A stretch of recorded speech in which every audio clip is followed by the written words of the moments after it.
People are just not going to want to come to a place where the coastal roads are washing away and the beaches are shrinking. Although climate change is a crisis for the region and for the whole world, nowhere in New England have its effects been more visible than in Martha's Vineyard. Martha's Vineyard is a small island off the coast of Cape Cod, known to many as a getaway spot for the wealthiest 1% for their second homes and summer vacations. However, in the winters, the island clears out. The population falls from 120,000 to 12,000, and the demographics largely consist of blue-collar workers working in fishing, construction, agriculture, tourism, and maintaining all of the empty homes of the people who just come for the summers. The island has been hit hard by climate change, and without proper adaptation measures, it will likely become barren and empty in the near future. So, it's imperative that we gain an in-depth understanding of all the issues facing the island and develop measures for dealing with them. We start at the Great Pond in Edgartown, where all important shellfish are harvested throughout the year.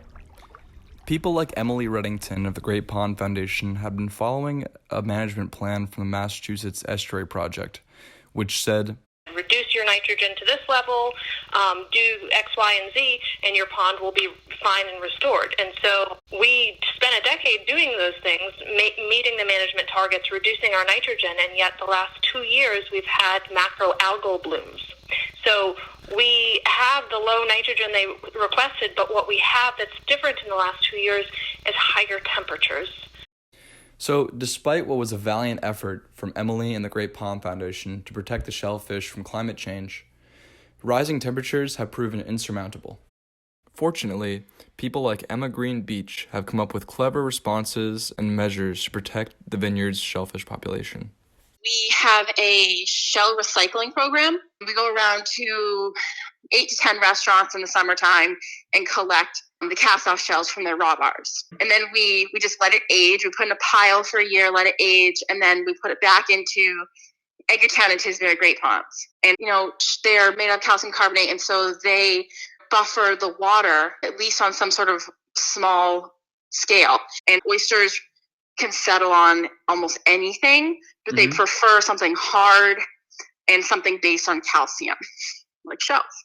Other islanders like Dan Martino of Cottage City Oysters have also come up with creative solutions for the preservation of shellfish. He has found that eelgrass is an effective buffer for shellfish against the rising acidity of waters, so he plants it around his shellfish now religiously. And as Emily Reddington would point out, eelgrass isn't just good as a buffer.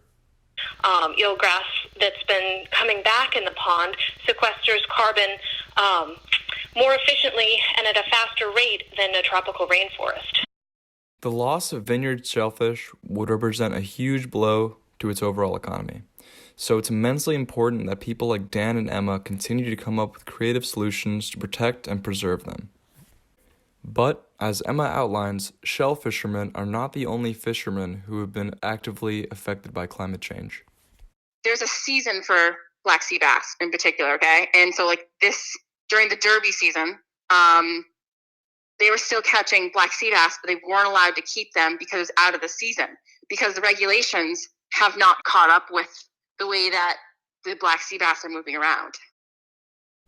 Now we turn to the vineyard's beaches. This is South Beach. South Beach is an important asset in terms of island tourism, drawing thousands upon thousands of people every single summer. However, while once hundreds of feet in length, the sea nowadays washes all the way up into the dunes in high tide. When the sea level eventually rises above the dunes, hundreds of people's homes will be destroyed, ranging from ordinary vineyarders to household names like President Barack Obama and David Letterman. To solve the issue of beach erosion in the short term, the vineyard's been carrying out beach replacement plans, literally transplanting sand back onto beaches. However, this is a short-term and costly plan. Instead, the vineyard needs to heavily invest in better planning and infrastructure which is more resilient to coastal erosion for the future. Unfortunately, vineyard jobs and properties are not the only things at stake. Lives are too. The vineyard's public infrastructure is poorly built for climate change. For instance, the only 3 roads leading to the only hospital on the island are all in flood zones. With a vineyard population which is rapidly aging and already incredibly vulnerable to climate change, during times of climate disaster, this negligence in planning for such an important commodity like a hospital may end up being the difference between life and death for someone. In dealing with coastal erosion and with sea level rise in the future, Liz Durkee believes in a managed retreat for both our infrastructure and for our people.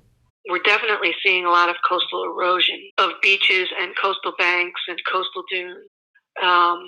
We have some beach nourishment projects going on to sort of stave off some of the erosion issues. The bottom line is we're going to have to retreat from the coast.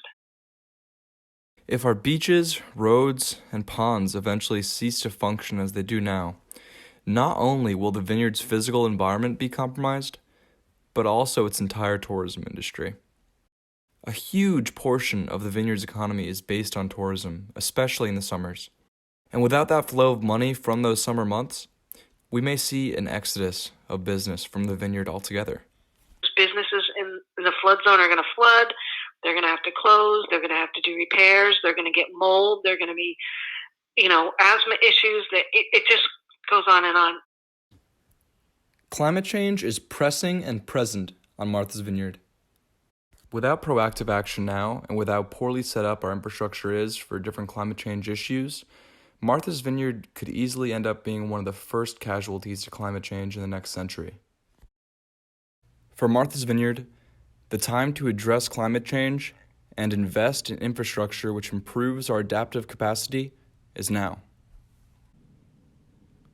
The consequences of not doing so are too great.